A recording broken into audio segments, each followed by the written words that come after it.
Hello and welcome back to Study Center. I hope you all are doing well.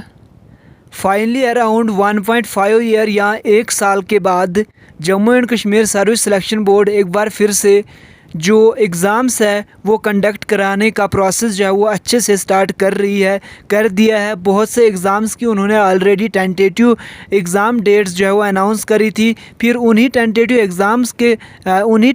Dates के according उन्होंने उन vacancies का exam कराया और जो बड़ी बड़ी रिक्रूटमेंट्स थी उनकी अभी तक कोई भी अपडेट नहीं आया था एग्ज़ाम्स को लेके। लेकिन जैसे मैंने कल भी आपको वीडियो बना के ये अपडेट दिया था कि जो VLW एग्ज़ाम होने वाला है वो मोस्ट प्रोबेबली दिसंबर के महीने में होने वाला है। इसी तरह से आज ही के दिन या कल आपने देखा होगा कि जो एडवांस नोटिस है for the conduct of written examination for the post of junior engineer civil, और ये जो JEE सिविल की पोस्ट है ये कहीं ना कहीं मेजर रिक्रूटमेंट्स में एक रिक्रूटमेंट है। तो JKSSB ने पहले जो जिनमें number of candidates as well as number of vacancies कम थी वो वाले एग्ज़ाम्स पिकअप किए, उनको जो ही ऑलमोस्ट कंप्लीट कर दिया तो जो मेजर रिक्रूटमेंट्स है अब उनकी तरफ शिफ्ट कर रही है। सबसे पहले उन्होंने JEE सिविल का एग्ज़ाम्स कराने का यहाँ पे निर्णय लिया है और उसकी जो टेंटेटिव एग्ज़ाम डेट दी गई है वो दी गई है 19 नवंबर। अब देखिए यहाँ पे कुछ चीज़ें आपको समझने की ज़रूरत है। सबसे पहले जो VLW का एग्ज़ाम है वो आपका सबसे पहले होगा। सबसे पहले मेरे कहने का मतलब ये है कि जो फाइनेंस अकाउंट असिस्टेंट का एग्ज़ाम है, पटवारी का एग्ज़ाम है, यानी बाकी जितने भी जो मेजर रिक्रूटमेंट्स है उनसे पहले VLW का होने वाला है। रीज़न कि 1-2 दिन पहले आपने देखा होगा सबसे पहले जो जम्मू डिवीज़न के कंसर्न अथॉरिटीज़ थे, उसके अलावा कश्मीर डिवीज़न के जो कंसर्न अथॉरिटीज़ थे, उन्होंने अपनी डिवीज़न्स के सभी जितने भी कॉलेजेस वगैरह थे उनको एक नोटिस दी और नोटिस में बोला कि हमें 2 दिन के अंदर अंदर या 3 दिन के अंदर अंदर आप अपने डिवीज़न में जितनी भी वैकेंसीज़ है, सीटिंग कैपेसिटी है, उनको आप हमारे साथ शेयर कीजिए और देखिए कितनी सीटिंग कैपेसिटी है। फिर उसी प्रोसेस को आगे बढ़ाते हुए हर एक डिप्टी कमिश्नर ने नोटिस निकाला, उस एरिया के जो भी कॉलेजेस स्कूल्स थे उनको बोला कि हमें 2 दिन के अंदर अंदर 3 दिन के अंदर अंदर अपनी सीटिंग कैपेसिटी के बारे में बताना। और वहाँ पे क्लियरली मेंशन था कि ये जो सीटिंग कैपेसिटी के लिए डिमांड की जा रही है ये JKSSB जो है वो पंचायत सेक्रेटरी का एग्ज़ाम कराने जा रही है, उसके लिए चाहिए। तो सिंपली 2 चीज़ें यहाँ पे सामने निकल के आ रही है। JKSSB is ready to conduct the exam of VLW, या जिसको हम पंचायत सेक्रेटरी के नाम से जानते हैं। एक्चुअल में पंचायत सेक्रेटरी है लेकिन हम पॉपुलरली इसको बोल लेते हैं VLW। एक चीज़ तो ये, क्योंकि अगर वो रेडी नहीं होती तो वो इस तरह से सीटिंग कैपेसिटी के बारे में नहीं सोचती, और वो भी 2 या 3 दिन का टाइम दिया है, तो जाहिर सी बात है 2-3 दिन में जो ही सीटिंग कैपेसिटी के बारे में उनके पास इंफॉर्मेशन चले जाएगी, फिर वो अकॉर्डिंगली सीटिंग अरेंजमेंट कर देंगे। फिर उसके बाद आपके एग्ज़ाम्स डेट आएंगे और फिर आपका एग्ज़ाम हो जाएगा। और ये सारे प्रोसेस को कहीं ना कहीं हो सकता है कि दिसंबर तक लग जाए और दिसंबर 10 के आसपास या उससे पहले ही आपका VLW का एग्ज़ाम हो जाएगा। पहली चीज़ इसी ये जो नोटिफिकेशंस पहले डिवीज़न वाइज आई उसके बाद डिस्ट्रिक्ट में हमने देखी, इससे हमें एक और चीज़ देखने को मिल रही है।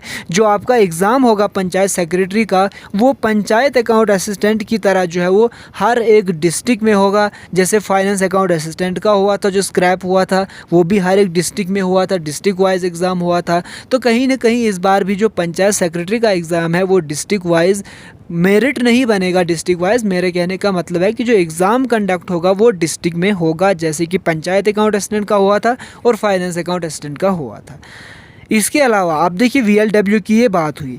अब अगर आप लोग यहाँ पे मैं 2-3 चीज़ें आपको बोलूँगा, समझने की कोशिश करना। देखिए JKSSB ने क्या किया, ये जो सारा प्रोसेस जितना सिस्टम चल रहा था इस सब को उन्होंने सबसे पहले सेटल करने की कोशिश की। कितना टाइम लगा, सेटल हुआ नहीं हुआ, वो सारी चीज़ें आपके सामने हैं। लेकिन जो ही एग्ज़ाम कंडक्ट कराने के मूड में वो आए, उन्होंने सबसे पहले जो छोटे छोटे एग्ज़ाम्स थे यानी जिनमें नंबर ऑफ़ कैंडिडेट्स कम थे वो वाले कंडक्ट किए। जब वो सक्सेसफुल उन्होंने कंडक्ट कर दिए फिर उसके बाद उन्होंने नंबर ऑफ़ वैकेंसीज जिसमें थोड़ी सी ज़्यादा थी, नंबर ऑफ़ कैंडिडेट्स अपीयर होने वाले जो ज़्यादा थे उनके एग्ज़ाम्स कराए और अब वो मेजर एग्ज़ाम्स की तरफ शिफ्ट कर रहे हैं। आप देखिए नवंबर के महीने में JEE सिविल का एग्ज़ाम हो जाएगा, बाकी एग्ज़ाम्स जो ऑलरेडी नोटिफाइड है वो भी हो जाएंगी। तो दिसंबर के महीने में सबसे पहले जाहिर सी बात है VLW का एग्ज़ाम होगा।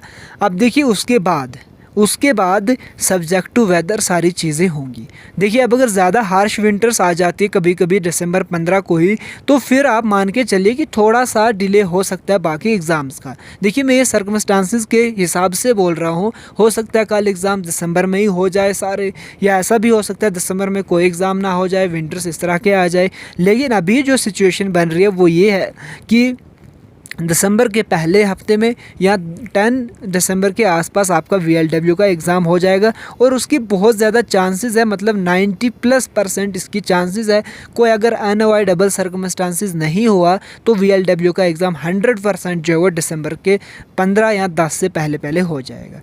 अब अगर उसके बाद मौसम साजगार रहा, मौसम अच्छा रहा, इतनी ज़्यादा हार्श प्रॉब्लम्स नहीं हुई, तो आपका बाकी एग्ज़ाम्स भी हो जाएंगे। ठीक है, आप देखिए कौन सा एग्ज़ाम पहले होगा कौन सा बाद में होगा वो हम अभी नहीं बोल सकते। क्यों नहीं बोल सकते? क्योंकि ये JK SSB तक है। जब वो एग्ज़ाम कैलेंडर देगा उसमें वो क्लियरली मेंशन करेगा सबसे पहले कौन सा एग्ज़ाम होगा, उसके बाद कौन सा होगा। लेकिन जहाँ तक चीज़ें अभी समझ में आ रही है वो यही है कि JK SSB बहुत जल्द सारे एग्ज़ाम्स करा देगा। अगर आप FAA के लिए प्रिपेयर कर रहे हो तो आप बहुत ज़्यादा तेज़ हो जाइए। अगर आप VLW के लिए कर रहे हो फिर तो आप बहुत इतना ज़्यादा तेज़ बन जाए कि आप उड़ने लग जाएंगे। ठीक है, अब अगर इसी तरह से आप फाइनेंस सब इंस्पेक्टर का वेट कर रहे हैं उसके लिए भी आप तेज़ हो जाए, क्योंकि कभी भी एग्ज़ाम हो सकते हैं, कभी भी। अब कोई भी चीज़ देखिए, ना ही कोर्ट ने रोका है कोई किसी को एग्ज़ाम कराने से, ना ही कैट ने जम्मू बेंच का, ना ही कश्मीर बेंच, किसी ने भी नहीं रोका है कि कोई भी एग्ज़ाम कराने का। खाली जो स्टे लगा हुआ है वो है 2 रिक्रूटमेंट्स को, और वो 2 रिक्रूटमेंट्स के रिज़ल्ट पे है कि उसको डिक्लेयर ना किया जाए जब तक जो जम्मू एंड कश्मीर का एडमिनिस्ट्रेशन है वो कोई फाइनल डिसीजन ना ले। और मोस्ट प्रोबेबली उसका भी जो फाइनल डिसीजन है वो बहुत जल्द आ जाएगा। फिर क्या डिसीजन आता है वो दूसरी चीज़ है। फ़िलहाल के लिए उनके रिज़ल्ट, JE के रिज़ल्ट और जो JK PSI का रिज़ल्ट है वो फ़िलहाल नहीं आएगा क्योंकि उस पर स्टे है। इसके अलावा किसी सिंगल रिक्रूटमेंट पे भी जो है वो केस नहीं है। अगर केस है भी लेकिन उस पर स्टे नहीं है। केस है, ऑब्वियसली है। जैसे अगर VLW की भी हम बात करें, कुछ डिस्ट्रिक्ट्स में इस पर भी केस चल रहा है। फाइनेंस अकाउंट असिस्टेंट की बात करें, शायद से इस पे भी चल रहा है। डिस्पोज भी बहुत जगहों पे हुआ, लेकिन फिर भी जैसे आप जानते हो हम मल्टीपल जगहों पे चले जाते हैं, फिर एक ही सिमिलर कैरेक्टर का केस को लेके फिर वो जब एक जगह डिस्पोज होता है फिर सिमिल्टेनियसली दूसरी जगह पे उसी तरह से यही चीज़ें चल रही होती है। तो अबे हम लोगों को भी सोचना चाहिए, आप लोगों को भी, सबको सोचना चाहिए कि जब तक हमारे पास सफिशेंट रीज़न ना हो हम कोर्ट में ना जाए, क्योंकि वहाँ पर टाइम बहुत ज़्यादा वेस्ट होता है, बहुत ज़्यादा वेस्ट होता है। लेकिन ये जो रिक्रूटमेंट्स हो रही है हमें एक ही उम्मीद है कि ये फेयर एंड ट्रांसपेरेंट मैनर में हो रही है। अगर ये चीज़ें नहीं होंगी दोबारा से तो ये जो 1.5 साल या 2 साल या 3 साल ज़ाया हुए कैंडिडेट्स के, ये बिल्कुल भी फ्रूटफुल नहीं है। ये फिर बिल्कुल भी हमारे लिए कोई अच्छी बात नहीं है। ये तभी हमारे लिए अच्छी बात हो सकती है जब ये चीज़ें अच्छी होंगी। एक बार फिर से या जो रिक्रूटमेंट सिस्टम है वो कहीं ना कहीं फेयर हो, तभी जाके चीज़ें हमारे फेवर में होंगी। अदरवाइज़ फिर से वही चीज़ें होंगी जो पहले हो रही है। हम उम्मीद करते हैं कि JK SSB अब ऐसी चीज़ें नहीं करेंगे। जम्मू एंड कश्मीर का जो एडमिनिस्ट्रेशन है वो इस चीज़ को इंश्योर करेगा कि इस तरह की चीज़ें आइंदा ना हो। और जो डिसीजन पे इतना ज़्यादा टाइम ले रहे हैं तो हम ज़रूर उम्मीद करते हैं कि कोई बेटर डिसीजन आएगा। इसीलिए जम्मू एंड कश्मीर का जो एडमिनिस्ट्रेशन है इतना ज़्यादा टाइम लगा रहा है। बाकी बेस्ट ऑफ लक जो भी VLW के एस्पायरेंट्स है और JE सिविल के एस्पायरेंट्स है, उनका तो एग्ज़ाम बहुत जल्द होने वाला है। Stay tuned, stay blessed, best of luck. Thank you so much.